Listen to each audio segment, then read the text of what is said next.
I'll be right back. Sure.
right.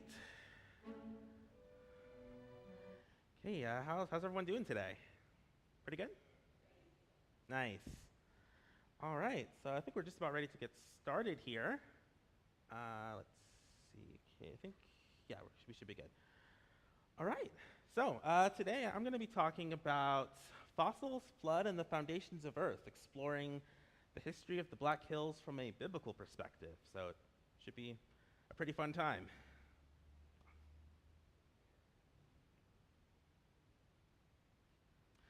All right, so for those who don't know me, my name is Ryan. If you see my written material, you'll probably see me as the under the pen name Christian Ryan. And I'm not originally from here. I was born in Florida. I've traveled around quite a bit over the past 20 or so years. But now I'm here in Rapid City, South Dakota, because I'm currently at the South Dakota School of Mines in their geology program. And let's see, I guess another thing you should probably know about me is I'm also the president of Archetype Publishing. We have a number of works, both fiction and nonfiction. I have some of them over there, actually, if you want to check those out after the talk. And I'm also a science writer for New Creation. We're a student-run ministry where we take the technical research papers that scientists write, then the rest of us don't really want to read, and then we kind of water them down for regular, everyday people from a biblical perspective. Just a little bit more about me. I've been interested in dinosaurs since I was about 9 years old. I was interested in animals in general a little earlier than that. Then I kind of incorporated dinosaurs into that as well. I've also developed an interest for Earth history, kind of figuring out how the Earth formed, how it got to be the way it is today. It's a pretty interesting field. So as I mentioned, I'm currently a geology student at South Dakota School of Mines. And my plans moving forward, after I finish my bachelor's, is to move into their master's paleontology program at the same school. So geology and paleontology are very, very big interests of mine, and they have been for quite a while. So speaking of geology, what exactly is it? Well, geology is the study of the Earth. A common misconception a lot of people have is that geology is the study of rocks. That's not technically true. The study of rocks is actually called petrology. Geology is kind of the umbrella field. It has a lot of different branches within it, petrology being one of them. As it happens, the Earth is mostly made out of rocks, so even if you're not into specifically petrology, as a geologist, you do deal a lot with the rocks. And scientists who study geology, we call ourselves geologists, so it's pretty easy to remember, geology, geologist. So what exactly does a geologist do? Anybody know?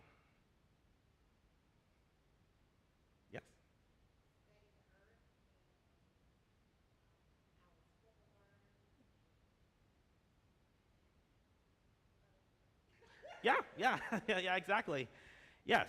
So basically, as I mentioned, it's the study of the Earth. So not just rocks, but we study everything related to the Earth. Specifically, mostly the non-living things.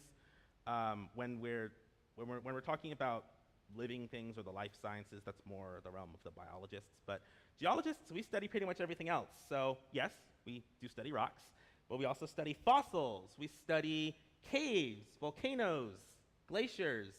We even study earthquakes. So geology is a very, very wide field of interest and study. Speaking of geology, the Black Hills is full of it. Anyone know where the Black Hills is? Yeah, we're in it, right? This whole area is the Black Hills. And so I put up this map here so we can kind of get a perspective of where we're going to be during this talk. I have Rapid City up there. We've got Mount Rushmore kind of toward the center. Rapid City is more toward the edge of the Black Hills. We've got Deadwood up there near the north, Hot Springs in the south. And when you look at a map like this, it's got kind of some funny colors, right? Like that's not really what the Black Hills looks like if you're looking at it. And that's because this is what we call a geological map. And geologists use geological maps to tell the rock type that's either at the surface or directly under the surface. So if you look at a map like this, you see that the Black Hills region, it looks kind of like a bullseye, doesn't it? You have the purple in the middle, and you have the different stripes moving outward until you get to the white, which is beyond the Black Hills. So from this map, we instantly know, hey, we've got different rock types within the Black Hills. So if you're walking around or exploring the Black Hills, you'll realize from a map like this that the Black Hills doesn't have all the same types of rocks everywhere. Depending on where you go in the Black Hills, you'll have different types of rocks. Now, there are many, many, many different types of rocks in existence. I'm not going to go through all of them today, just because there are so many. But generally, as geologists, we can categorize them based on their characteristics. So what exactly is a rock? Let's start there. Because a rock essentially is a solid material made out of one or more minerals. And there are three basic types of rocks. And a thing to know about rocks is they can change over time. We like to think of rocks as these stable things that never change, but that's not actually true. Over the life cycle or rock cycle of a rock, you can have it start off as one thing, and then through a certain process, it'll change into another type of rock, and through another process, it'll turn into a different type of rock, and then if you repeat some of those processes, you can actually get rocks changing back and forth. It's a very fascinating process. And so we categorize rocks kind of based on that rock cycle to kind of understand how they formed and what they're made of. There are three main types, and we'll go through them in a second here, but they're igneous, sedimentary, and metamorphic. So let's start with igneous. It's a pretty cool name, igneous. So igneous rocks are rocks that form from molten rock. Molten rock is essentially, you can think of a rock that got so hot that it melted and turned into a liquid. So you're probably familiar with lava, I'm sure. We have plenty of lava, for example, on the Hawaiian Islands. That is a form of molten rock. If it's above ground, we call it lava. If the molten rock is below ground, we call it magma. It's pretty much the same thing, just where you find it is why the name is different. So molten rocks, as they cool, they form little crystals. And those crystals, they multiply and they form. That forms the body of the rock. So that gets us from a molten liquid rock to a solid igneous rock. And that's how you get cliffs like this. I took this photo on the bottom here in Texas, northern Texas, near Big Bend National Park, or southern Texas, sorry. And if you explore that area, it's mostly volcanic rock, so you can kind of get an idea for just how much volcanic activity we had back in the day. So if you've ever played The Ground is Lava, well, back in the day, the ground was literally lava. So our second rock type is called sedimentary rock. Now, do you guys know what sediment is? That's kind of the root word we're working from. Anyone know what that is? All right. So sediment, it's basically natural materials like your muds, sand, pebbles, boulders, things like that. And we categorize them by like mud, sand, pebbles, or boulders just based on their size. They can be made out of the same materials or different materials. That doesn't really matter. What matters is the grain size, the particle size. So boulders, pretty big, right? Pebbles and cobbles are smaller. Sand is smaller than those. Particles of mud are even smaller than that. They're so tiny, in fact, you can't really see them with the naked eye without a microscope. And so these particles, in order to form a sedimentary rock, so to turn it from just sediment to a sedimentary rock, it's usually you have to create the sediment usually from weathering or eroding already existent rocks. So, for example, if you were to take one of those igneous one of those igneous rocky cliffs that I was showing you a picture of before, and you ran a bunch of water against it and like a flood or a bunch of winds, that would knock off little pieces. Well, that's where sediment comes from.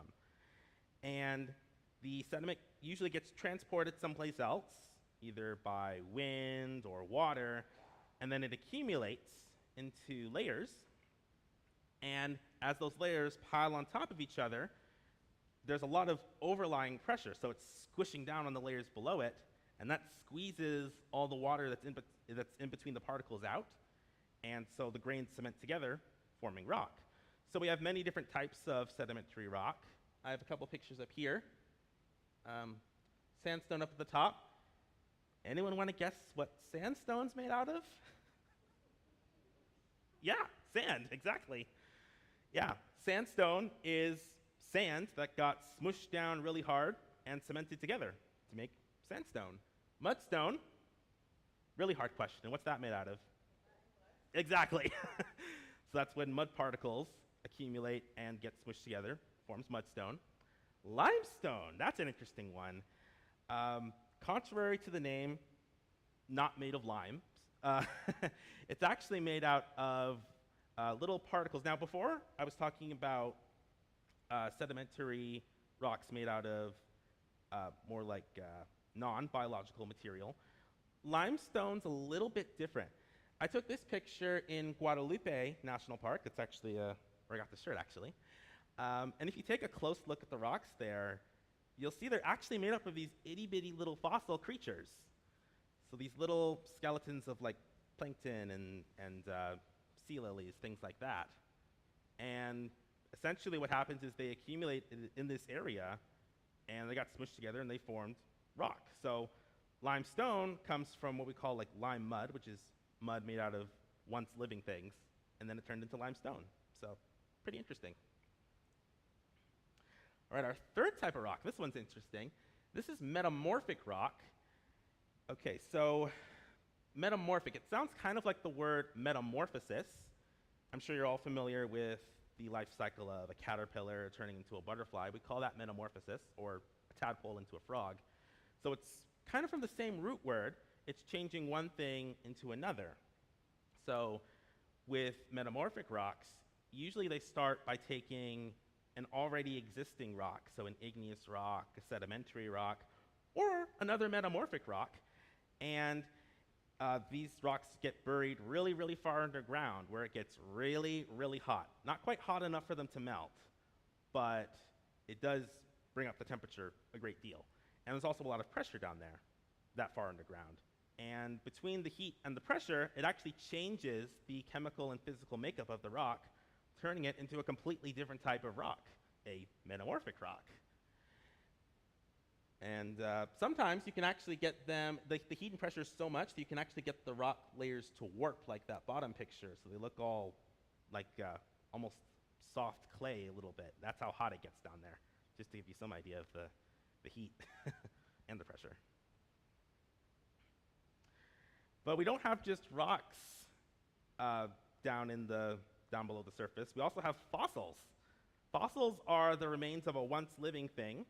And usually when we think of fossils, we think of bones. But fossils can actually come in a lot of different shapes and sizes. Fossils also come in the form of footprints. We have footprints of things like dinosaurs and birds and mammals, things like that. We also have shells. Actually, I have that one right here, if you want to pass that around. So that is a fossil of a shelled creature called a brachiopod. It's kind of like a clam. I cheated a little bit with that one. That one's not from the Black Hills. It's actually from Kentucky, but pretty nice specimen nonetheless. So you have fossils of shells. You have teeth that can be fossilized, eggs, like in the bottom picture there. Sometimes we even find fossils of animals' burrows and their droppings. So pretty much anything a living creature made can turn into a fossil. Now, I do have a little quick clarification here. A lot of times when I tell people that I like to study fossils, they're like, oh, okay, so you want to be an archaeologist. No, I am not going into archaeology. Archaeology is awesome. I know several archaeologists, but that's not quite my field. The study of fossils is actually called paleontology, like I mentioned before, and archaeology is a little bit different. Archaeology is the study of humans from historical time periods and the artifacts and other remains they left behind. Thank you. Paleontology, however, is the study of usually fossil animals and plants. So think less Indiana Jones and more Alan Grant from Jurassic Park. All right, we're going to make this a little bit interactive. So I'm not going to quiz you guys on like specific rock types, because I know this is new to everybody here. But let's kind of go over the basic types of rocks that we've talked about already. I have a few samples here, and you can also look at the picture and the clues I put on screen. So I'm going to show you this and the clues, and we can try and figure out whether or not they are igneous, sedimentary, or metamorphic rocks. So this is going to be our first one here.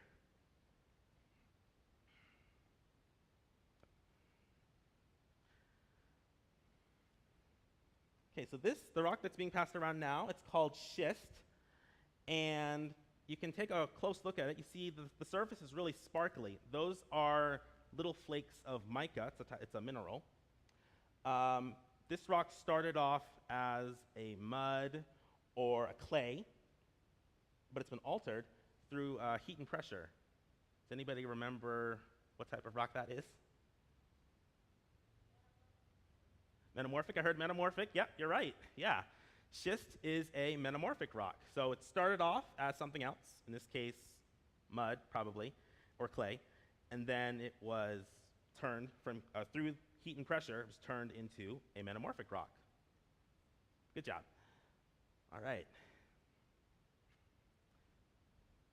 Okay, once we get that back, we'll go to the next specimen.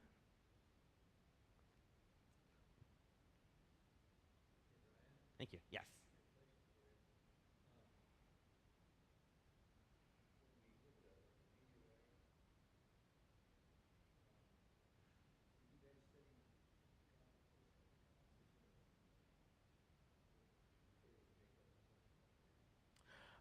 Yes, that would also fall into the geology jurisdiction, yes. Yeah, actually, so technically geology is the study of Earth, but you also have geologists that study asteroids and other planets like Mars, because even though they're entirely different planets, they're still composed of the same type of stuff that the Earth is made out of. So the name doesn't quite fit, because geology being the study of Earth. I guess, what would that be, Marsology? I don't know, but yes, that would fit into the geology field as well. All right, this next one we have, this is a sandstone. And if you feel the texture, it feels kind of rough, like sandpaper. And sometimes actually, as you're holding that specimen, little particles will flake off. That's literally sand. So it's made out of sand that's been packed in real tight to become a rock.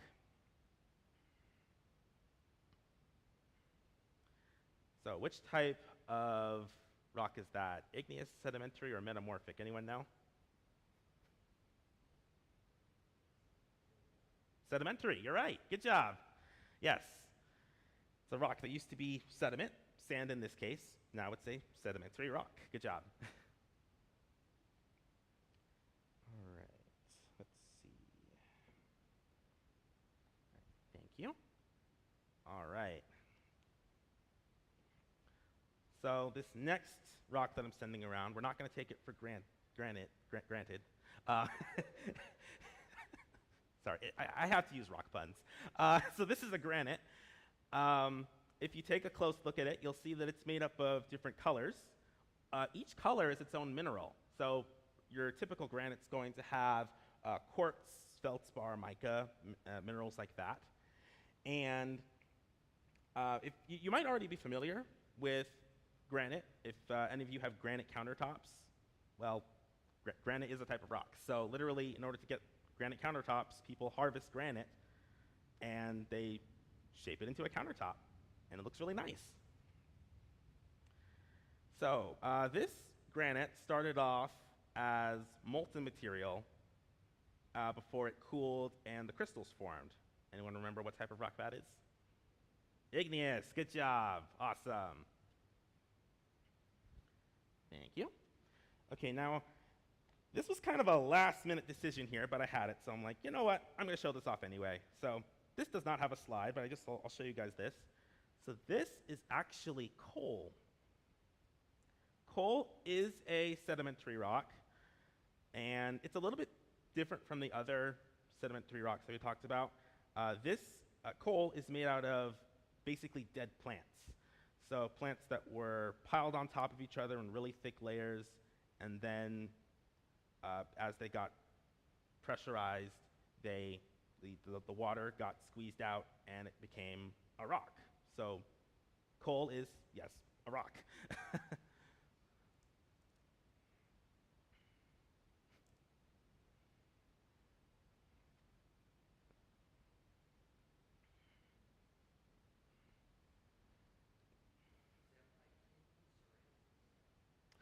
Good question. This is actually bituminous. We can tell the difference because so coal goes through several different stages as it turns from just dead plant matter into coal. So anthracite, for example, would be a really, really heavily processed coal.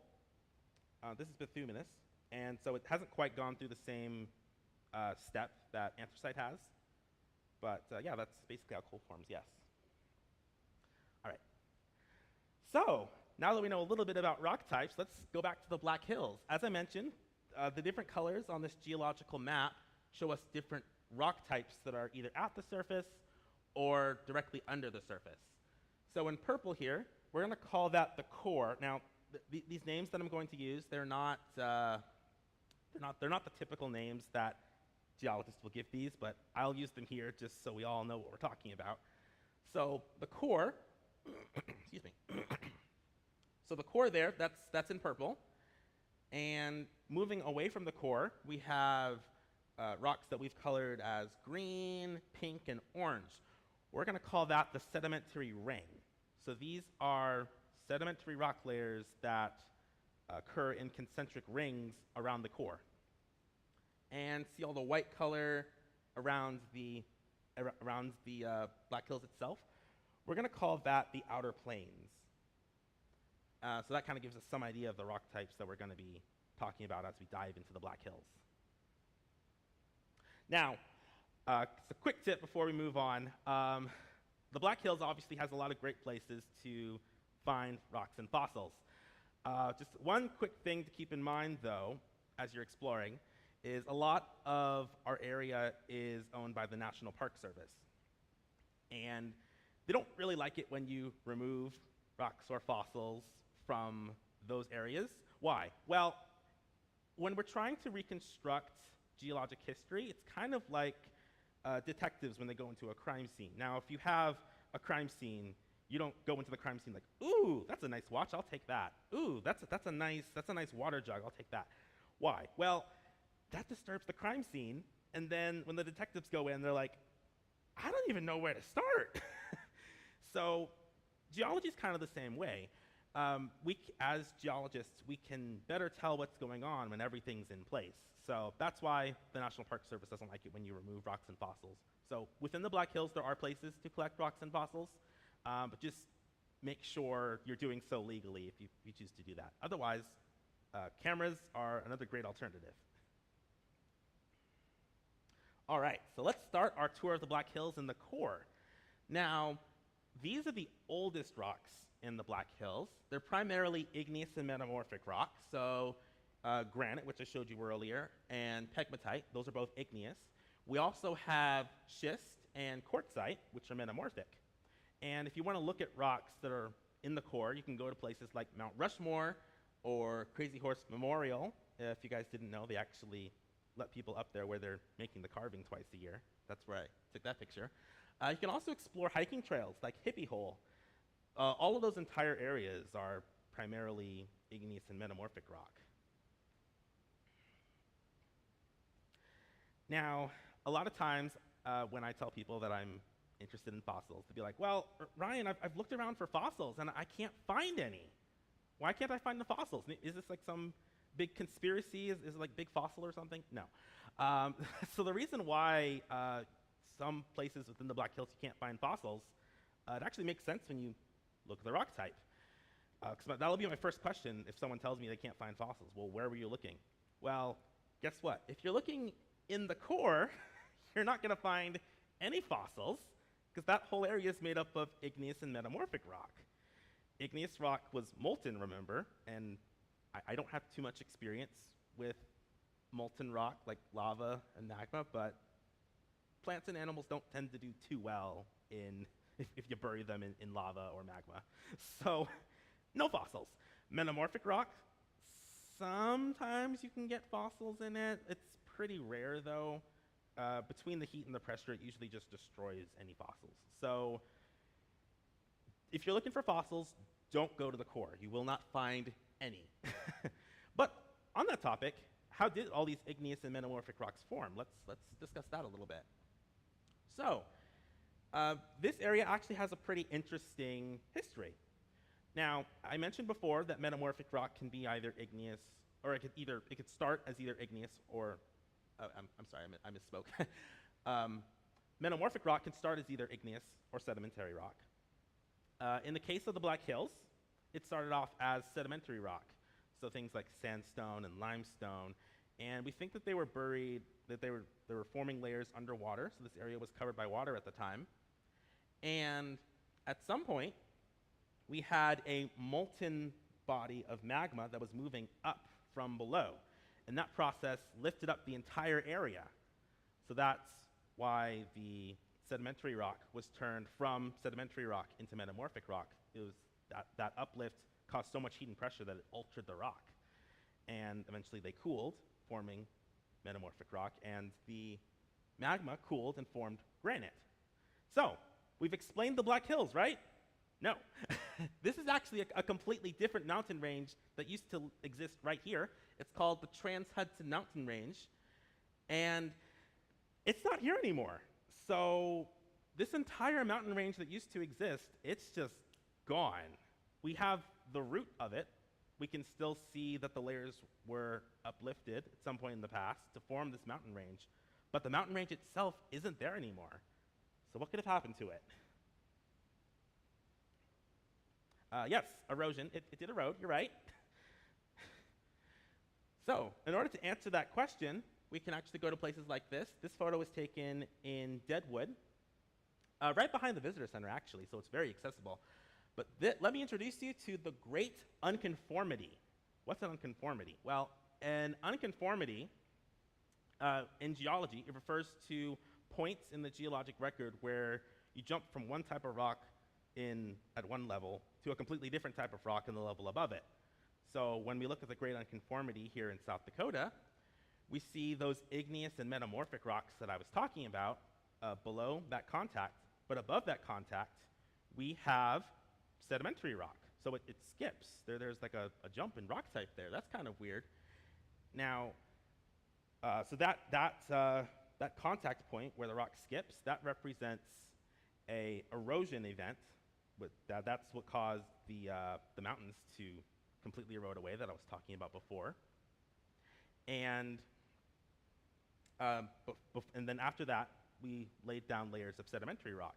Geologists estimate that some 1 to 3 miles of rock were removed to form the Great Unconformity. So this was a massive erosion event. And it's not just here in Deadwood, actually. We can find the Great Unconformity all over the world. We find it in the Grand Canyon. That's where that picture was taken. You can see, just like here in South Dakota, we have the sedimentary rock above it and the granite below it.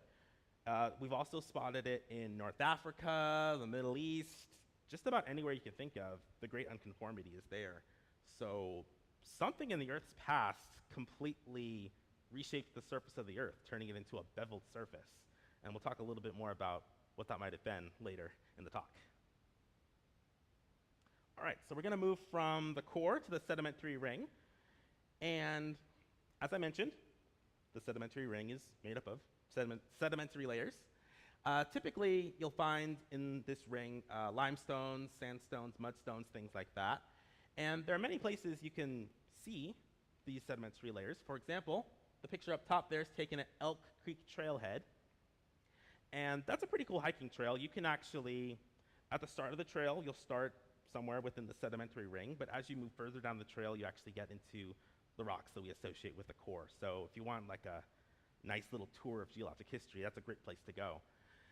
We also can go to places like Wind Cave. So many of the caves and sinkholes in this area are actually cut into the layers making up the sedimentary ring. So if you go into, for example, Wind Cave, and you look at the rock walls and the ceiling and the floor, that's all sedimentary rock.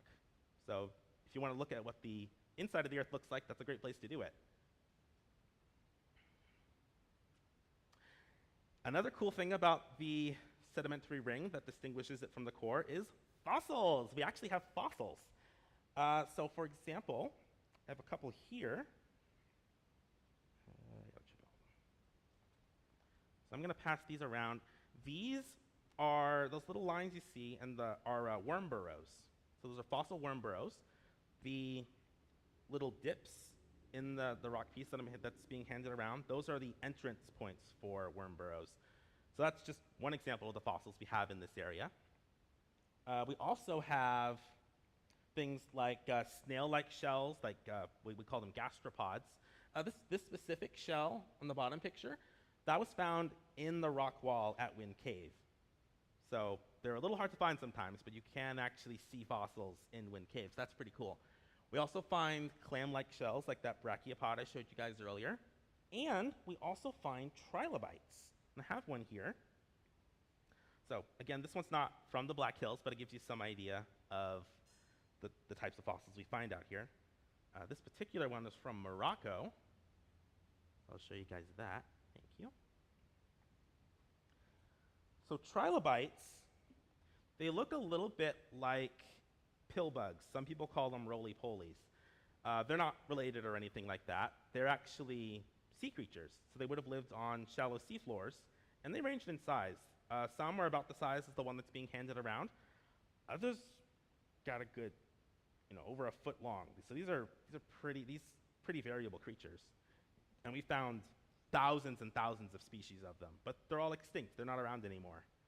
So we only find them in the fossil record. So we can look at all these fossils, and you'll notice that all the fossils in the sedimentary ring aren't quite the same. The ones that I've just talked about, we tend to find those in sedimentary rock layers closer to the core. So fossils of like shallow marine creatures like your trilobites and your worms, things like that. Thank you. And as you move up into the sedimentary ring, you find completely different types of fossils. So we finally get our dinosaurs. Yay!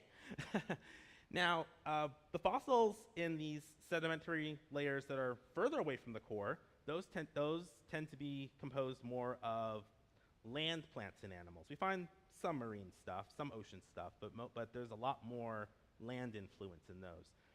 So you have your conifers, things like your pine trees, you get ferns, you start finding fossils of little mammals, not quite the mammals we have around today, but they are mammals. You find things like frogs and crocodiles, and of course, dinosaurs. And a couple here.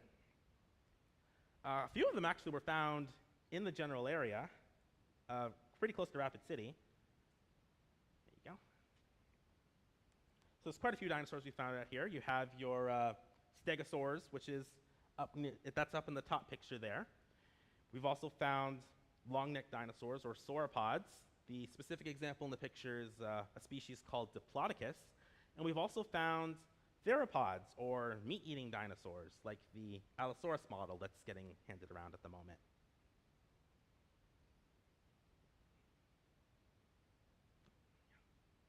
So what can we learn from all that? Well, if we look at the rocks and fossils from this region, we see a pattern, right? We start off with these, thank you. We start off with a lot of shallow sea creatures, like those trilobites and the worms, and a lot of marine muds, things like that. And then as we go up, we transition to more land-based fossils, like your dinosaurs and your pine trees. So what this seems to show, looking at the geologic record, is the ocean is once again covering this area. Now, it's not just a single dump of water, like a huge wave comes in and instantly you have water covering the whole area. It seems more successive and rhythmic, so sea would rise a little bit, come back, rise a little bit more, come back, that sort of thing. So it's pretty interesting, just the amount of, the number of events we've had happening in this area as the geologic record is forming. And now we're going to venture into the outer plains of the Black Hills. So pretty much, as soon as you leave the Black Hills, you'll enter that hilly, rolling plain type of area. That's all outer plains. And the rocks here are quite different from the ones at the core. Those are those hard igneous and metamorphic rocks that we talked about earlier. These are sedimentary rocks as well, but they're softer and they're more easily weathered. So sometimes you can literally just take your hands and dig away at it. That's how soft it is. But it's primarily marine muds, and we also find a type of limestone called chalk. Actually, I have one here. Chalk's kind of interesting. The name is not a coincidence. Today, we make it out of something a little different usually, but back in the day, people would go out and harvest chalk that they'd use for chalkboards, and that's where chalk came from. So now you know where chalk comes from. And as with the other sedimentary rock layers we discussed, we've got fossils. Now, a key difference you'll notice here is that the fossils in this part of the Black Hills region, it's almost exclusively marine creatures. We don't find many land animals at all. Like occasionally you'll find a dinosaur, but it's very clear that it was floating around. It wasn't like living in the area. It was like floating there. And but primarily we find marine creatures. So you've got your fish, for example. We have that big fish up there. That guy's called Cephactinus. It's a really big word, I know. But its common name is the bulldog fish because it has a short, pudgy snout, kind of like a bulldog. And these guys ate just about everything. They could get up to about 15, 16 feet long. And we know what they were eating because we've actually found Cephactinus with other fish in their stomachs. So they were hungry boys. We also find things like sharks and shark teeth. We find fossils of giant sea turtles. This is an archelon. And it got about 13 feet long from nose to tail. So it's a huge, huge animal. We also find these unusual creatures. These are called ammonites. And it's kind of like an octopus, but it lives in a shell. If you guys are familiar with a nautilus, that's a modern animal we have. Looks kind of like an octopus, but it lives in a coiled shell. Ammonites are similar. They're not we don't classify them in the same group as nautilus per se, but they are kind of similar. Ammonites used to be really, really common, as we know from their fossil record, but today they're all gone. So the only ones you can find are as fossils.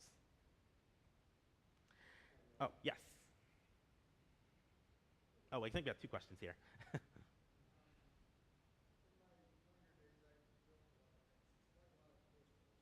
Mm-hmm.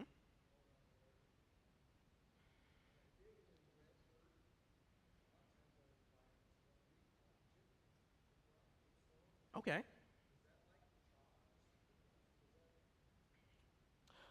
That's actually a little bit different. Most of the gypsum that I think there's some gypsum in the outer plains area, but most of the gypsum in this area I think is more in the sedimentary ring. I don't remember the exact process that goes through, but there is. I think it transitions kind of from like a shale. That's okay. Yes, yeah, that would make sense. Yeah, that's actually one of the pictures on my previous slide.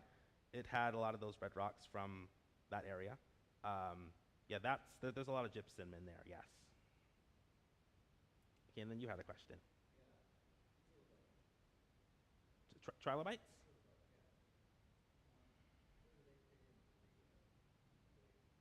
Okay, so they are found in the sedimentary layers closer to the core. So right above the great unconformity.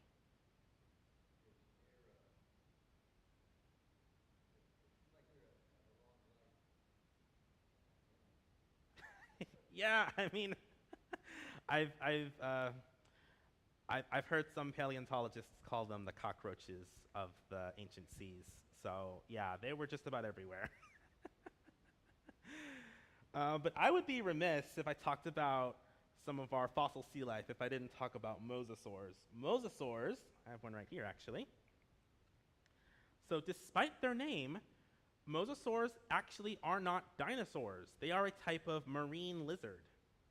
So kind of like today, most snakes live on land, but we have sea snakes. Well, back in ancient times, we had land lizards and we had sea lizards. How many of you have seen the recent Jurassic World movies? Okay, a couple of you have. Yeah, so the big sea creature they have in that movie that's jumping up and eating things, that's a mosasaur.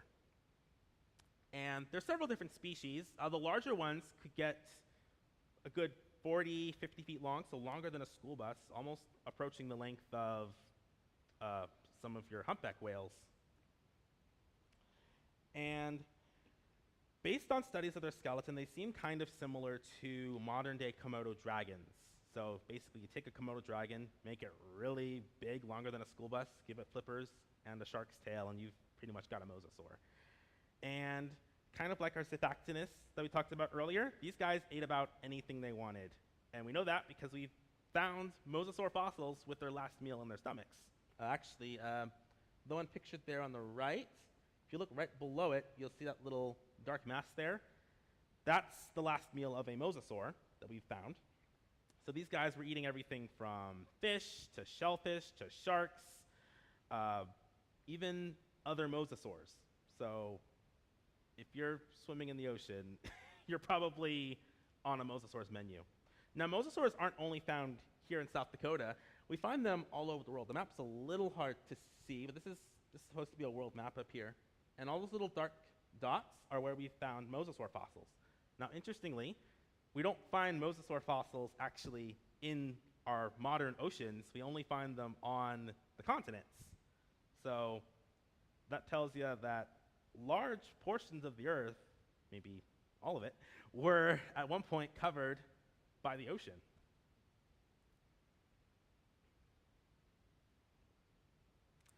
So the ocean's not here now. South Dakota is currently not beachfront property.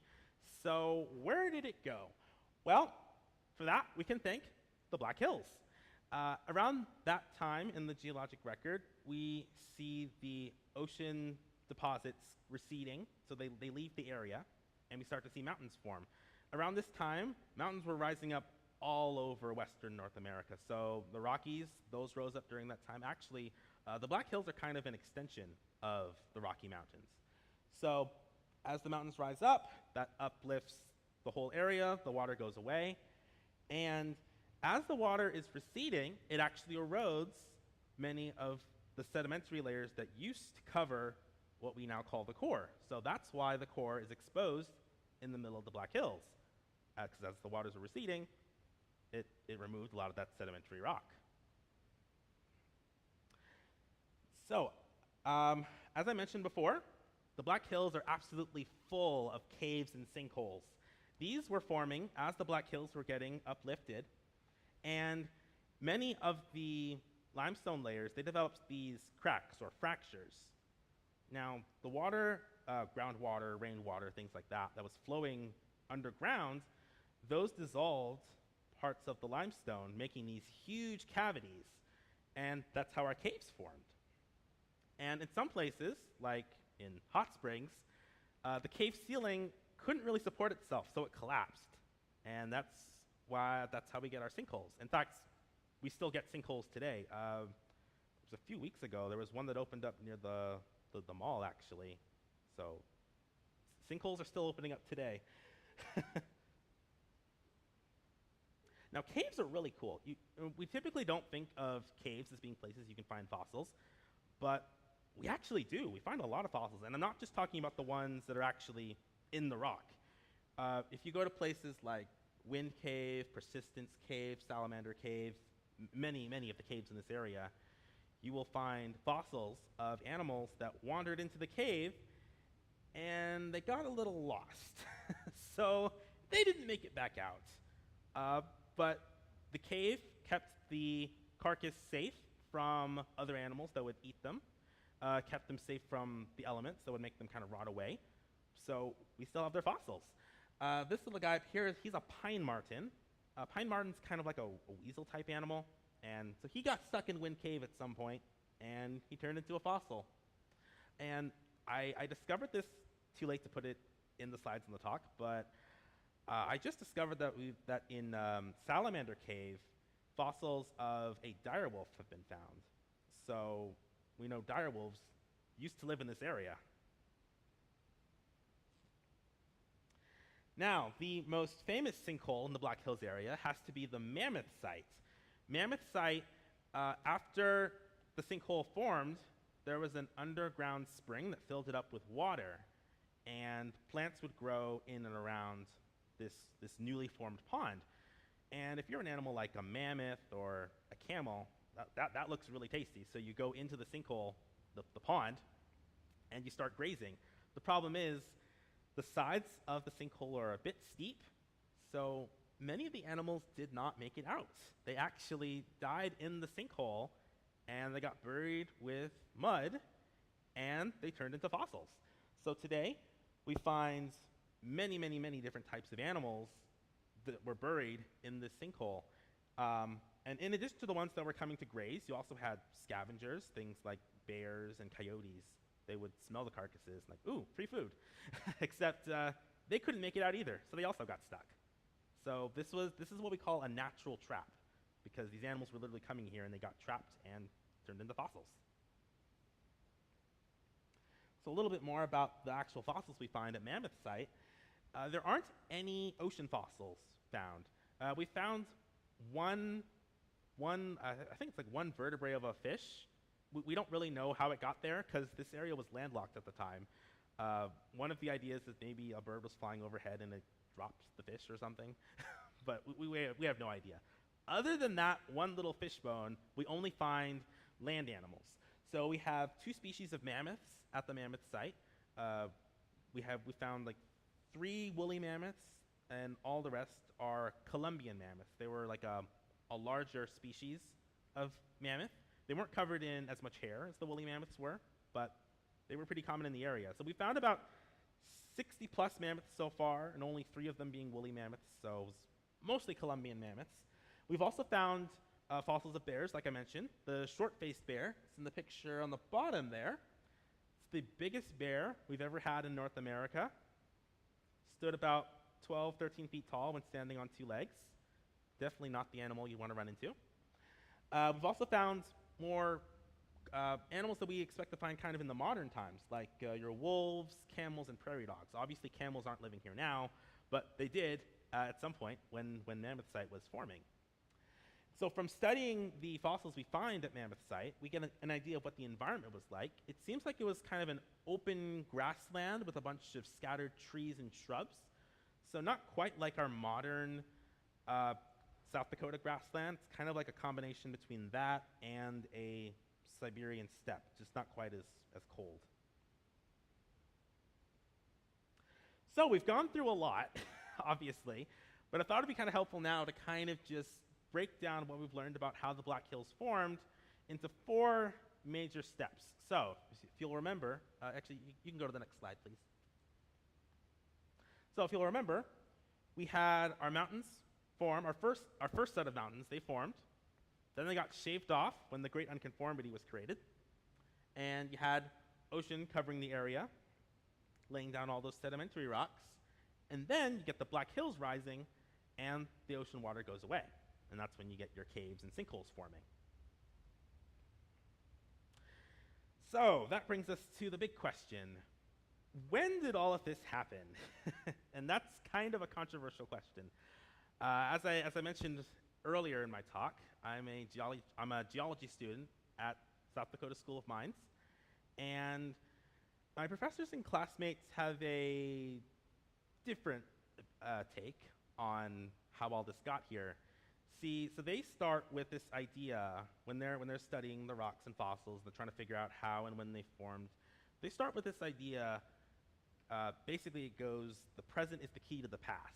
What does that mean? Well, essentially, they look around at the world today, and they see the types of geologic processes that happen, and then they say, okay, these same processes have always been happening over the course of Earth's history, so they're also responsible for forming the area throughout Earth's history.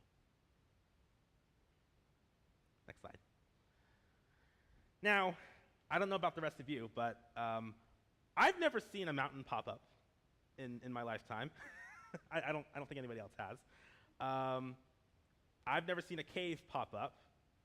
So clearly, these things aren't happening very fast today. So generally speaking, geologic change happens pretty slowly today. Sure, we do have things like your hurricanes, your flash floods, your earthquakes, landslides, tsunamis, things like that. Those things happen, but they don't really change the landscape all that much. They change a bit, but when you look at the before and after, some things get shuffled around, but the landscape's pretty much the same. So, if you start off with the idea that the processes we see happening today are what shapes the whole area throughout Earth history, that's not a quick thing. It's going to take a very, very, very, very, very long time. So when we're looking at the oldest rocks in the Black Hills, most of your geologists are going to say they're some 2 billion years old. They're going to say your dinosaurs died out some 66 million years ago, and humans didn't populate the area until around 10 or 12,000 years ago. So we're looking at a very, very long time scale. And that's how they interpret things. So if you've ever heard heard geologists come up with those types of years for things, that's how they get that. But I don't believe that. I don't think the Earth is millions or billions of years old. I don't think dinosaurs lived millions of years ago. So I come at things with a little bit of a different perspective. As I'm a Christian, as I should be obvious. I mean, I am presenting at a church. But as a Christian, I start with God's Word. And God tells us, He tells us kind of a summarized version of some of the events that happened early in Earth's history. So 3 in particular are important to our understanding of the Black Hills. You have creation, and that happened in 6 days. So day 1, God made the earth and He made light. Day 2, He separated the waters below from the waters above. Day 3, He made the dry land and plants. Day 4, He made sun, moon, stars, and planets. Day 5, flying creatures and swimming creatures. Day 6, land animals and people. So God created all those things in the span of less than a week, really. So that's a little bit of a different picture from the mainstream view, obviously. The next crucial event we have here is the fall. So the first humans, Adam and Eve, disobeyed God, and as a consequence of that, things like death, disease, bloodshed, and suffering entered the world that God originally made as very good. It didn't have those things. Now, this is pretty important to our understanding of fossils. Fossils are dead things. So if you have a dead thing, that must mean death, at least among humans and animals, must have existed. So that actually gives us an idea of when the fossils formed. It couldn't have been before Adam and Eve disobeyed God. It must have been after that, because before that you couldn't have fossils of animals and people forming. The third main event that the Bible talks about is Noah's flood. So as I mentioned, you had humans disobeying God. Well, as we all know, that did not stop with Adam and Eve. Their descendants continued to disobey God for many, many years after that. So at one point, God decided to destroyed the whole earth with a worldwide flood, except for Noah, his family, and two of every kind of land animal, which were saved from the flood on the ark. Everything else, all the other people and land animals, they got wiped out. So we have a very, very, very big catastrophe happening. That's going to have a really big impact on our geology. We're not, all of a sudden, we're not relying on slow and gradual geologic processes like we see today, or those little floods or little landslides. We have a big flood, and which has a lot of geologic events happening during the flood. We also have the aftermath of that flood, so as the Earth's kind of settling down. So as you can see, the picture we're looking at is very, very different from the mainstream view, just based on our starting assumptions. So when we incorporate God creating the world and there being a worldwide flood, we all of a sudden don't really need the millions and billions of years, because these things are happening a lot faster. God made a mature Earth. So we're not waiting on natural processes to make the Earth the way we see it today. God's creating a mature Earth, one that humans, animals, and plants can live on. And then we have a flood, which completely changes the Earth's surface. So that is going to completely shrink our time scale. So instead of millions or billions of years, we're probably looking at the Earth being within the neighborhood of around 10,000 years or less. So this is a very condensed version of Earth history when we look at this from a biblical perspective. Yes?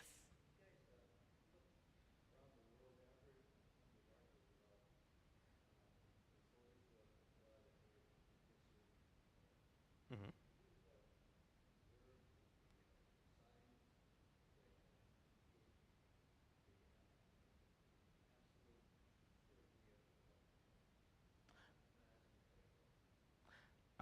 Could you reword the question?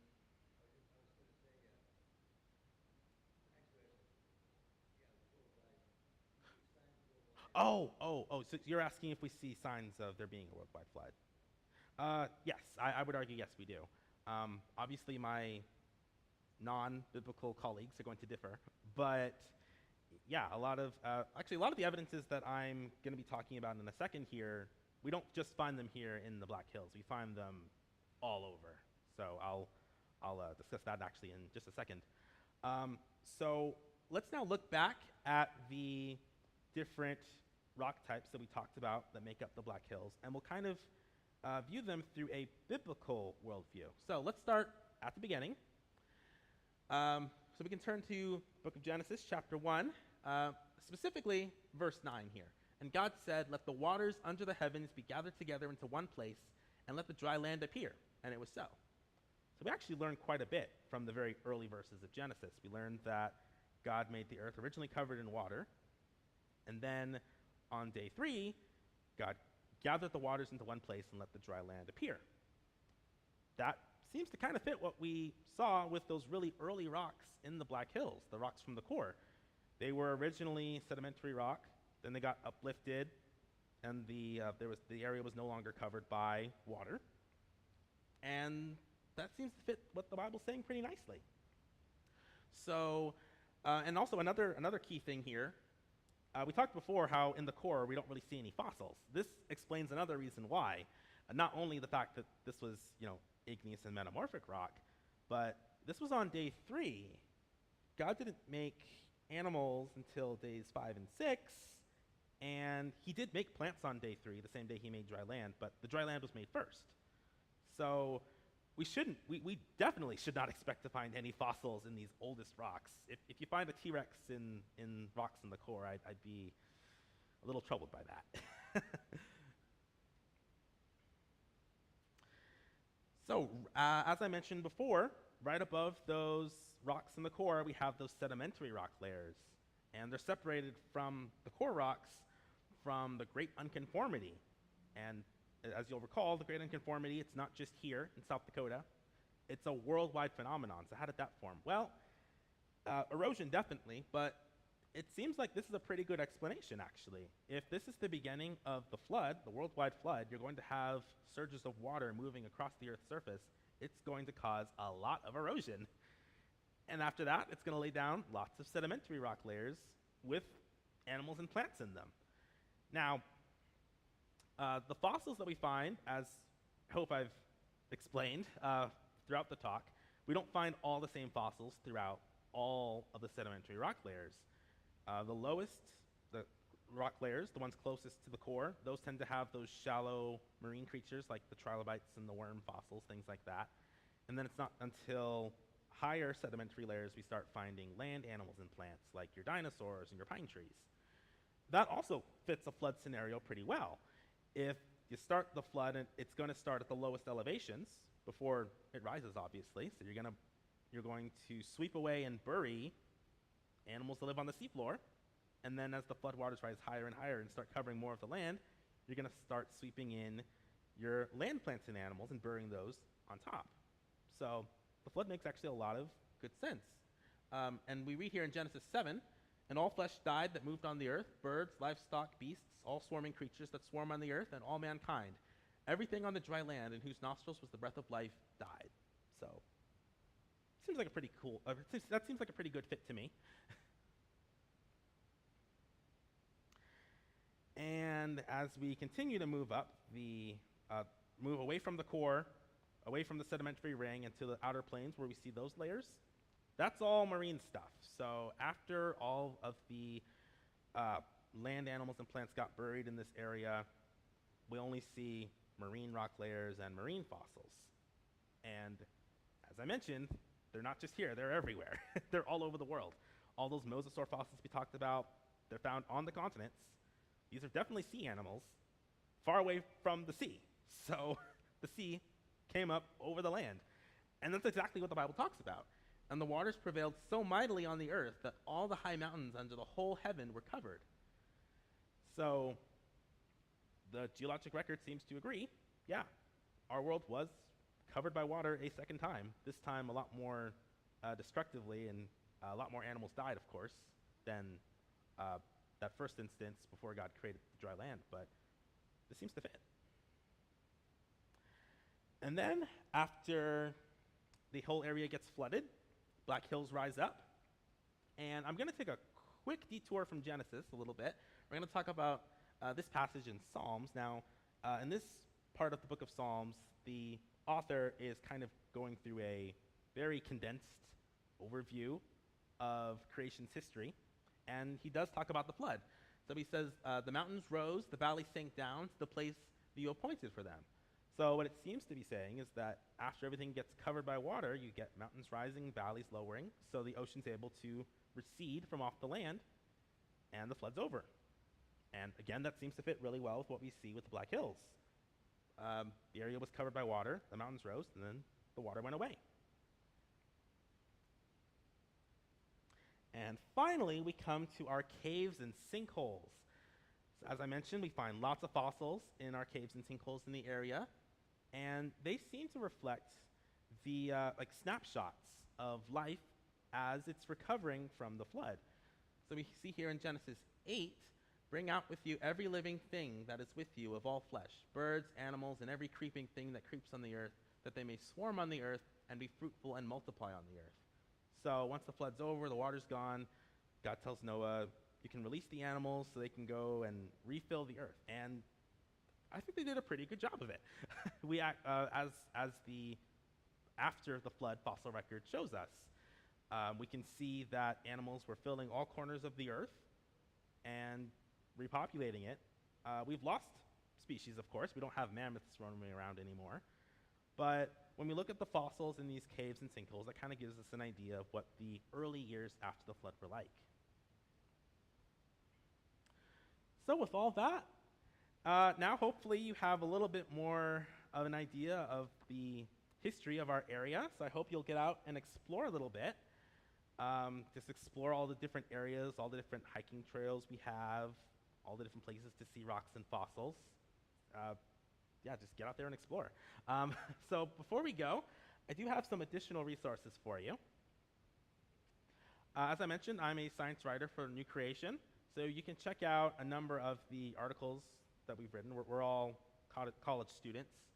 We all typically write within our specific areas. I mostly handle rocks and fossils, as you probably would have guessed. I've listed a couple of the articles that I've written up here. They're a little bit blurry, but you should be able to see them. I'd also recommend checking out these two films, Is Genesis History, and its sequel, Is Genesis History Mountains After the Flood.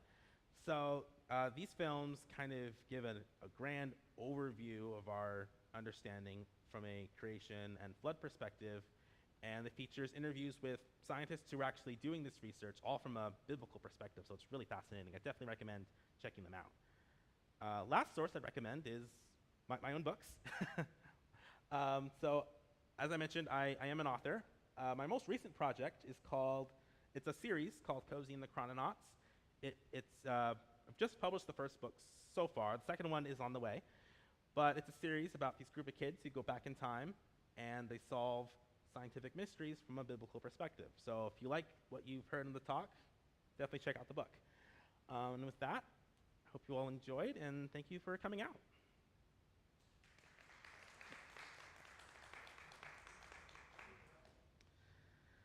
All right, does anyone have any questions before we wrap up here? Yes. Mm-hmm.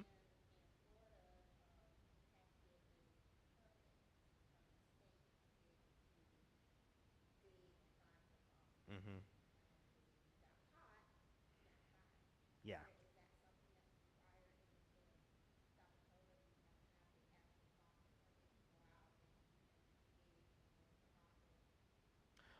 Depends on where you go. So like I mentioned before, if you're going into like National Park Service land, definitely don't do that unless you're like with paleontologists who are actually looking for fossils. They can tell you what to pick up, but otherwise, yeah, just leave them where they are.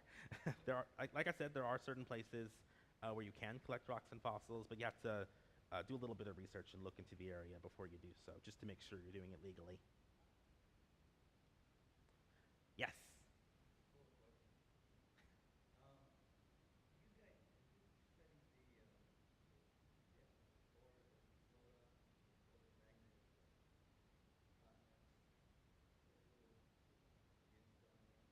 Oh, so you're talking about the mantle, like below. So I've looked into it a little bit. It's not my main area of expertise, but yes, the continents do float on really hot rock far below the surface. Yes.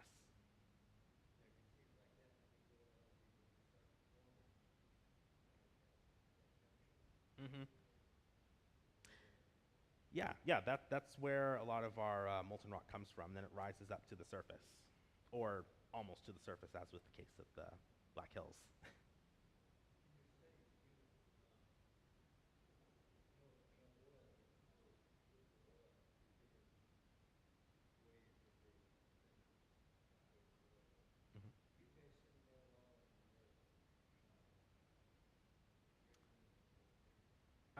So I personally haven't. I know some people who do. Actually, I know somebody who works with oil exploration. He's a geologist from Australia. So people like him do that. I personally don't, but we do exist, yes.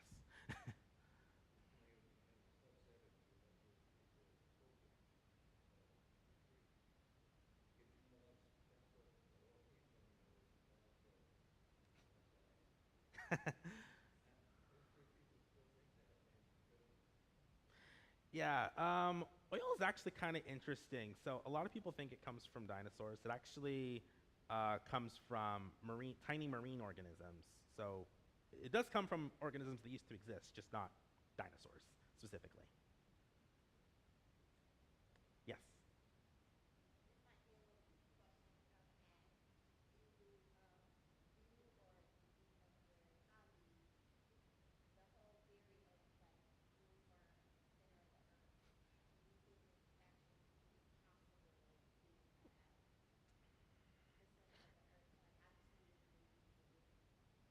That's a good question. Probably not. um, and so the way we know what the inside of the Earth looks like, because none of us have ever been down there. Obviously, let's see. I don't remember how deep the deepest hole is that we've ever dug, but it's literally just into the crust of the Earth. We're not getting very deep at all in the grand scheme of things. So how we figure out what's down there is actually we have devices that can pick up earthquake vibrations. So the vibrations take a certain period of time to pass through different materials in the Earth. And from that, they can deduce, okay, well, this is this type of material because it takes this long. This is this type of material because it takes this long.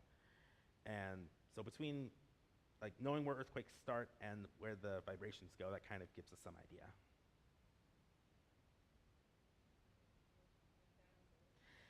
Yeah, unfortunately not. Yeah, there's nowhere for them to live down there. It's also pretty hot down there, so yeah, that's fair. That's fair.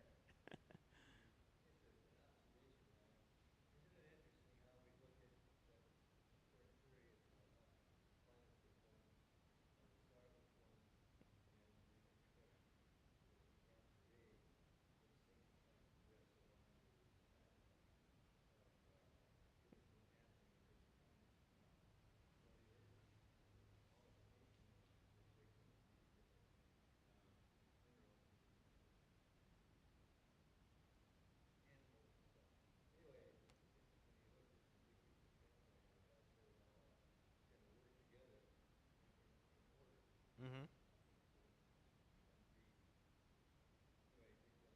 Thank you. Thank you. All right, was that all of our questions? I think so. Awesome. Well, thank you for coming.